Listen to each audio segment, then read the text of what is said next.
Hey there. I think you're going to enjoy this particular lesson or presentation or whatever. It makes up a large part of what I actually work on right now pretty rigorously to keep it under control. And I think the word to use to describe what we're going to talk about is the equalizer. You know, like on a stereo. And let me demonstrate the problem first, and then we'll talk about how to beat it. Let's pick an easy scale, C major. Now, if you just play it and you're not thinking, here's what it sounds like.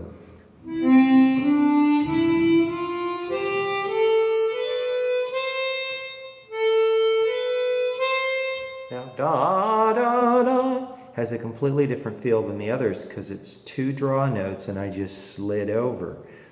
So there was more definition to the other notes. Why? Because it's changing breath direction.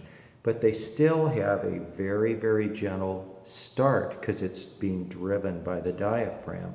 So these are kind of what I'd call a swoop start.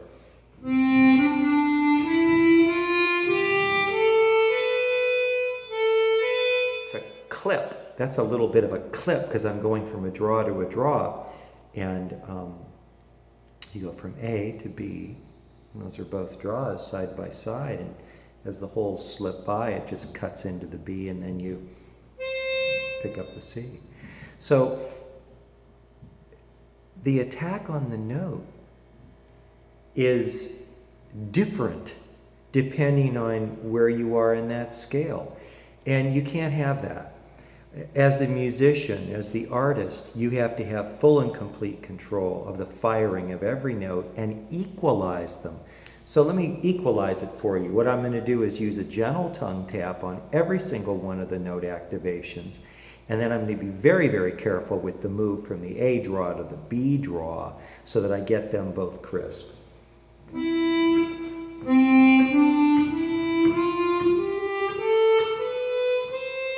Now those were perfectly equalized, each one, and I was...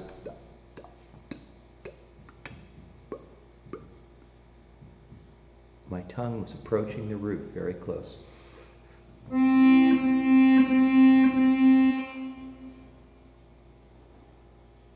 It's a slow movement of the tongue, not... That's a fast one. No, we're just trying to get that start of the note a little bit more defined than it would be. Diaphragm alone again. Ooh, ooh. I want it more. Ba, ba. So.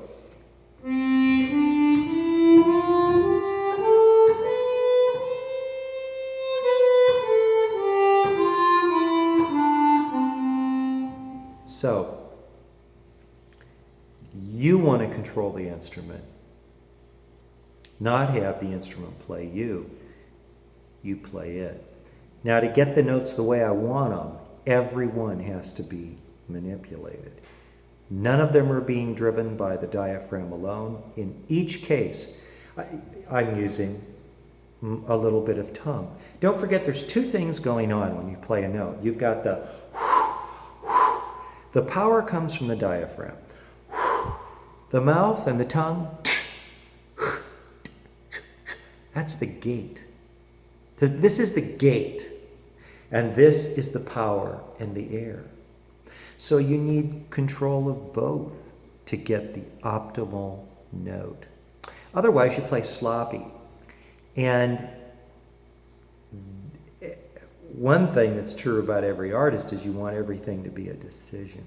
So again, let's go up into a higher register this time, and I'm going to do it first time through with no equalization, and then the second time with. You'll hear the difference again.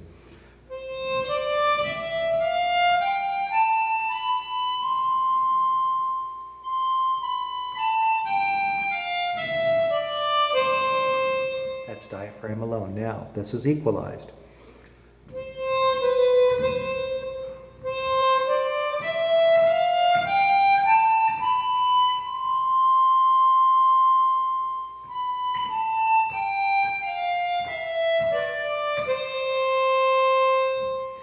might say, Dave, that is a really small difference.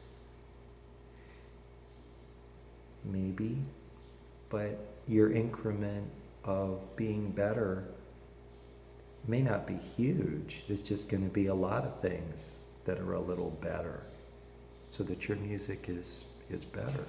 So little gains are fine. Don't forget races are won by, half an inch, an inch. Everybody ran the same distance pretty much. It's just one's a little better. So if you were playing any other wind instrument, you'd be working on stuff like this too, the attack on the note, clarinet, for instance, oboe. This is nothing unusual for a wind instrument. But it is a new concept. So I'm going to say to you, my recommendation is you learn. It's kind of that use of the s.